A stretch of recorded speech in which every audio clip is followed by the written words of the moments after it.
¿Es posible que una bandeja de hojaldres, un par de milhojas y un merengue mal pagado desencadenen una invasión militar a gran escala?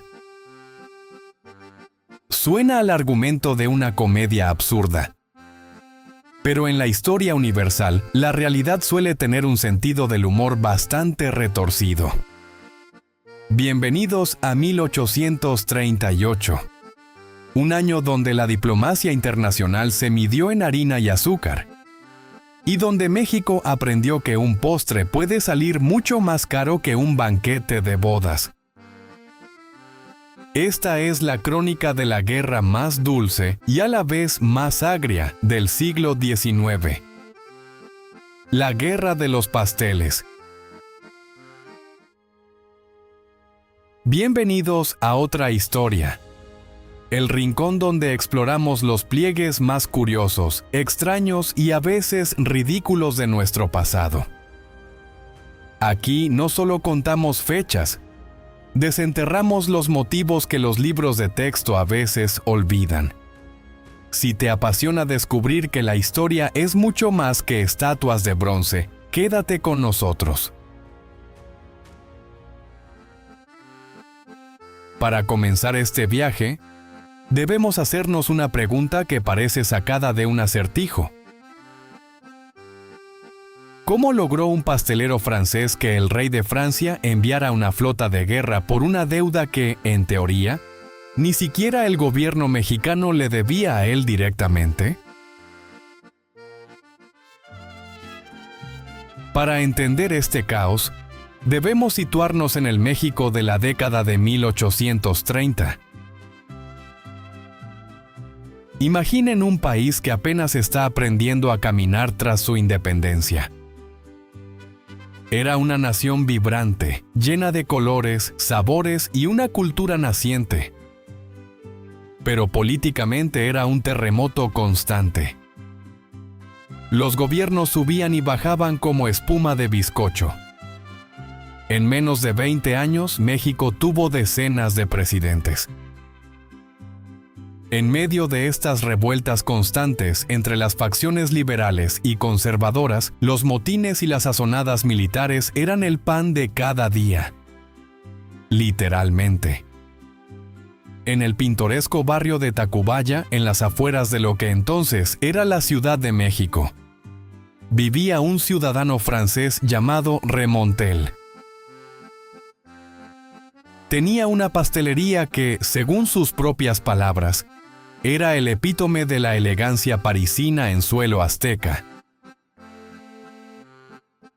Imagine el aroma a mantequilla, vainilla y azúcar glass flotando entre los conflictos políticos. Pero en 1832, durante uno de tantos enfrentamientos civiles entre generales que buscaban el poder, un grupo de oficiales del ejército mexicano decidió que la guerra da mucha hambre. Entraron en la tienda de Remontel y, según el relato del pastelero, no solo causaron destrozos y rompieron el mobiliario, sino que se dieron un festín épico con sus mejores creaciones. Brioches, eclairs, tartas de fruta y merengues desaparecieron sin que los soldados soltaran un solo peso. Remontel, indignado y viendo su negocio arruinado, acudió al gobierno mexicano pidiendo una indemnización. Pero el gobierno de México en aquel entonces tenía problemas mucho más urgentes que una cuenta de pastelería sin pagar. Básicamente le dijeron que en tiempos de guerra civil todos sufrían pérdidas y que debía tener paciencia. Pero Remontel no tenía paciencia. Tenía un sentido muy agudo de la oportunidad y contactos en la legación francesa. Aquí entra la parte donde la realidad y la exageración se dan la mano de forma descarada. Remontel afirmó que los daños y el lucro cesante ascendían a la increíble cifra de 60,000 pesos. Para que dimensionen la locura de esta cifra, debemos entender el valor del dinero en 1838. En aquel entonces, el peso mexicano, el famoso real de a 8, Era una moneda de plata con tal prestigio que servía de base para el comercio global.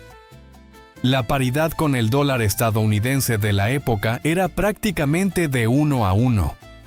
Así que Remontel estaba pidiendo $60,000 de aquel entonces.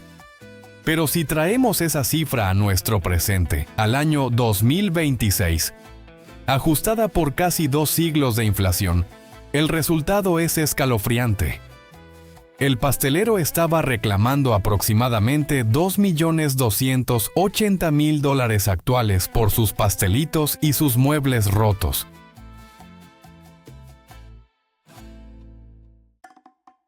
Con 60,000 pesos en 1838, podías comprar una de las haciendas más ricas de todo México, o pagar el salario anual de casi 500 soldados. Imaginen la cara de los funcionarios mexicanos cuando vieron la cuenta. Un trabajador promedio ganaba apenas unos centavos al día. Que un panadero pidiera el equivalente a $2 millones modernos era, a ojos de cualquier ciudadano, un intento de robo a mano armada. Fue, sin duda, la cuenta de pastelería más inflada de la historia de la humanidad. Es muy probable que Remontel estuviera aprovechando el caos para jubilarse de por vida. Pero su queja fue el catalizador perfecto. El embajador de Francia en México, el barón de Faudis, era un hombre de carácter rígido y un ferviente defensor del orgullo imperial.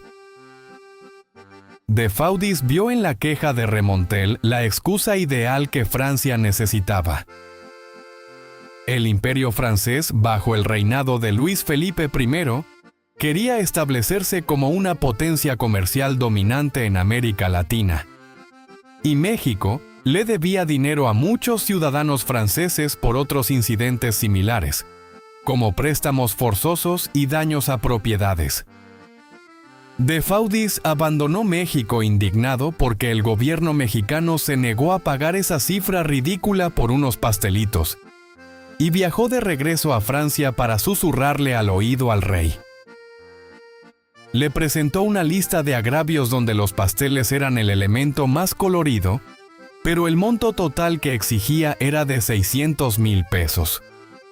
Hagamos de nuevo el ejercicio matemático para que no se pierdan en la escala del conflicto. Esos 600,000 pesos de la época equivalían a $600,000 de 1838. Si aplicamos la misma lógica de inflación hacia nuestra actualidad, Francia estaba amenazando con una guerra por una deuda que hoy representaría unos $22,800,000.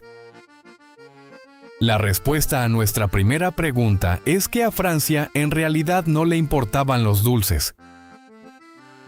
Los pasteles fueron el casus belli, una excusa noble y casi romántica para aplicar la famosa diplomacia de las cañoneras.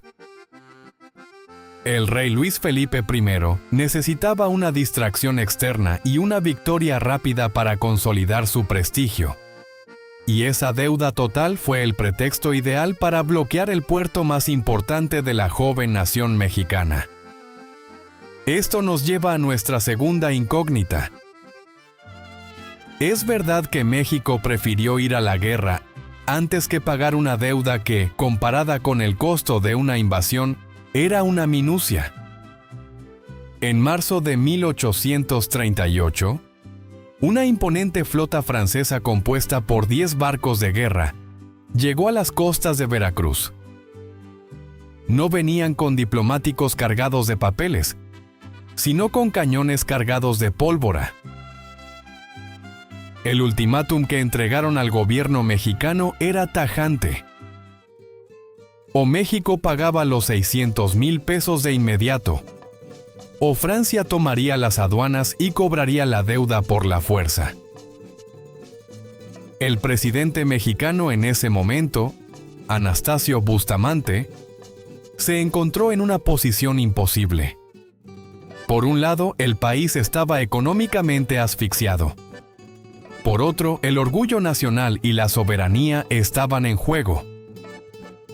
pagarle a una potencia extranjera una cantidad exorbitante, que hoy serían casi 23 millones de dólares, solo porque un pastelero se quejó de unos bollos robados. Eso sería admitir que cualquier extranjero podía dictar leyes en territorio mexicano por encima de las autoridades locales. Bustamante y su gabinete respondieron con firmeza. No se negociaría mientras hubiera cañones extranjeros apuntando al castillo de San Juan de Ulúa, la legendaria fortaleza que protegía la entrada a Veracruz. Aquí es donde la historia se pone curiosa y hasta cierto punto relajada en medio de la tensión prebélica. Durante 7 largos meses, los franceses no dispararon un solo tiro. Se limitaron a establecer un bloqueo naval. Imaginen la escena diaria. Los barcos franceses anclados frente a las costas tropicales. Los marineros galos sufriendo por el calor húmedo y los mosquitos, mientras los veracruzanos en la costa los miraban con una mezcla de desafío y curiosidad. Se dice que la vida en el puerto no se detuvo del todo. Hubo intercambios informales de noticias y hasta de víveres en las sombras. Los franceses esperaban que el hambre y la falta de comercio hicieran que México se rindiera sin pelear. Pero el carácter mexicano es terco por naturaleza. Sin embargo, el bloqueo estaba destruyendo la economía. Las mercancías se pudrían en los almacenes y el gobierno dejaba de percibir los impuestos de importación que eran su principal fuente de ingresos. Francia, impaciente por los costos de mantener una flota al otro lado del mundo y viendo que la diplomacia del silencio no funcionaba, decidió pasar a la acción. El 27 de noviembre de 1838, el almirante Baudin ordenó abrir fuego. El bombardeo al castillo de San Juan de Ulúa fue devastador. A pesar de que la fortaleza era imponente, sus cañones eran viejos y su pólvora a menudo fallaba, mientras que los franceses utilizaban nuevas bombas explosivas que hacían estallar las murallas de piedra coralina. Aquí debemos hacer una pausa para distinguir entre la épica y la realidad. Los relatos oficiales suelen hablar de una resistencia numantina, y es cierto que los defensores mexicanos mostraron una valentía increíble bajo una lluvia de fuego. Pero la realidad técnica es que México no tenía cómo competir con la tecnología naval de una de las potencias más grandes del mundo. Aún así, la pregunta sigue en el aire. ¿Valía la pena todo ese daño por una deuda que hoy parece pequeña para un país? La respuesta de los historiadores modernos sugiere que para México era una cuestión de supervivencia como nación independiente. Si cedían ante Francia por unos pasteles, luego vendría el Imperio Británico o los Estados Unidos con cualquier otro reclamo menor para imponer sus condiciones. Fue una apuesta de altísimo riesgo. El gobierno mexicano prefería gastar millones en una defensa perdida y sufrir el daño de un bloqueo que dar un solo peso bajo la amenaza de una bayoneta. El honor en el Código de Conducta de 1838 no tenía precio, o al menos valía mucho más que el presupuesto nacional del país. Llegamos así al acto final de este drama azucarado y a la pregunta más surrealista de todas. ¿Cómo terminó esta guerra convirtiendo un desastre militar en una campaña de marketing político para uno de los personajes más polémicos de la historia universal? Con Veracruz bajo fuego y las tropas francesas desembarcando para intentar clavar su bandera en suelo firme, apareció en escena un hombre que parecía tener más vidas que un gato y más ambición que un emperador: Antonio López de Santa Anna. En ese preciso momento, Santa Anna estaba supuestamente retirado en su hacienda de Manga de Clavo, cerca de Veracruz. Había caído en el más profundo de los desprecios populares tras el desastre de la Guerra de Texas, donde fue capturado y obligado a firmar tratados humillantes. Pero Santa Anna tenía un oído prodigioso para los cañones. Cuando escuchó el bombardeo francés, supo que el destino le estaba ofreciendo un banquete de redención en bandeja de plata. Sin esperar órdenes formales del presidente, se puso su uniforme de general y galopó hacia el puerto para ponerse al frente de las tropas.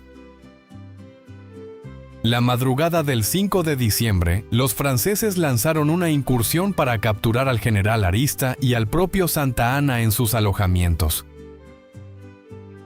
Santa Anna, en una escena digna de una película de acción, apenas logró escapar en ropa interior, mientras los soldados franceses entraban por una puerta y él salía por la otra.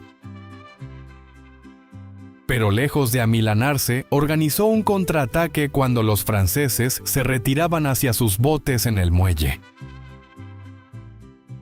Fue en ese momento cuando un disparo de cañón francés cargado con metralla alcanzó al general.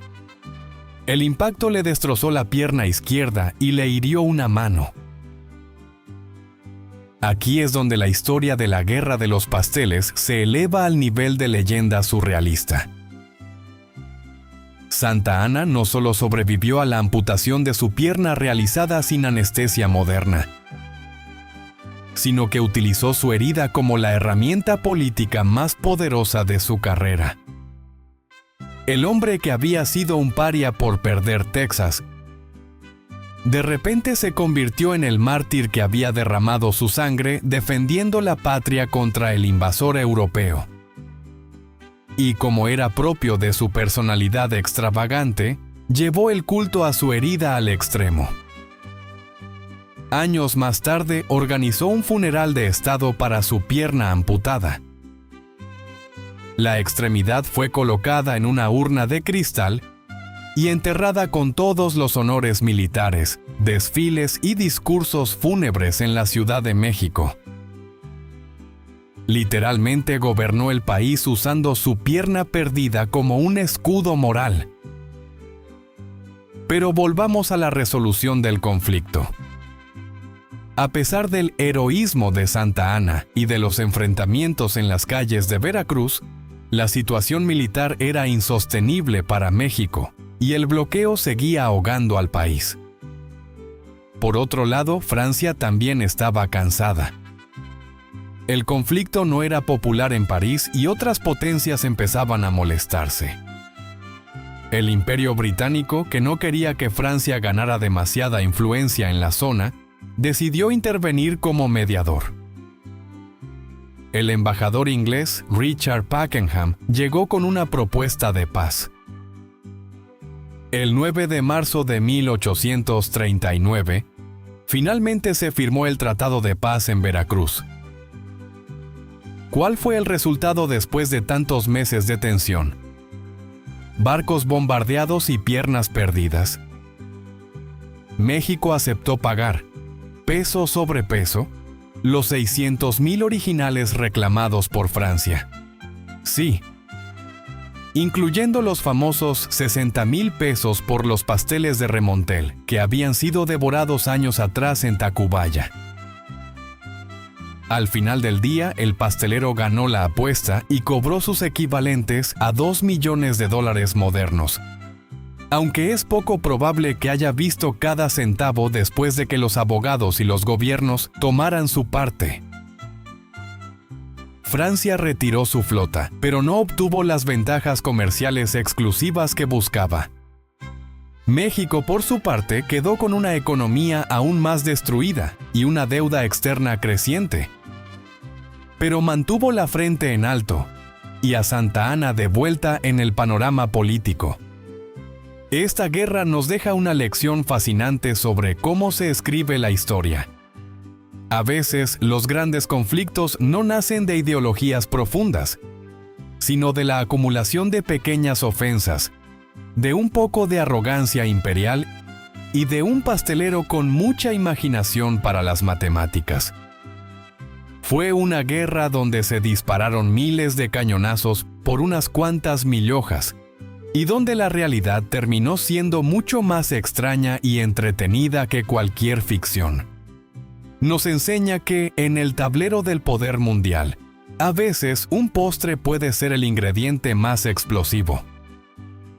Esperamos que hayan disfrutado de este viaje dulce y bélico por el México del siglo XIX. Si te ha gustado esta historia y quieres seguir descubriendo los rincones más curiosos de nuestro pasado, no olvides suscribirte al canal para no perderte ningún episodio de otra historia. Dale a me gusta si crees que 60,000 pesos eran definitivamente demasiados pasteles. Activa la campanita para que el algoritmo te avise cuando subamos una nueva curiosidad. Y sobre todo, cuéntanos en los comentarios, ¿qué otra historia absurda o conflicto bizarro te gustaría que investigáramos para ti? No olvides compartir este video con ese amigo que siempre se queja cuando la cuenta del restaurante parece un robo. Podría terminar causando una guerra internacional sin querer. Gracias por acompañarnos y nos vemos en la próxima historia.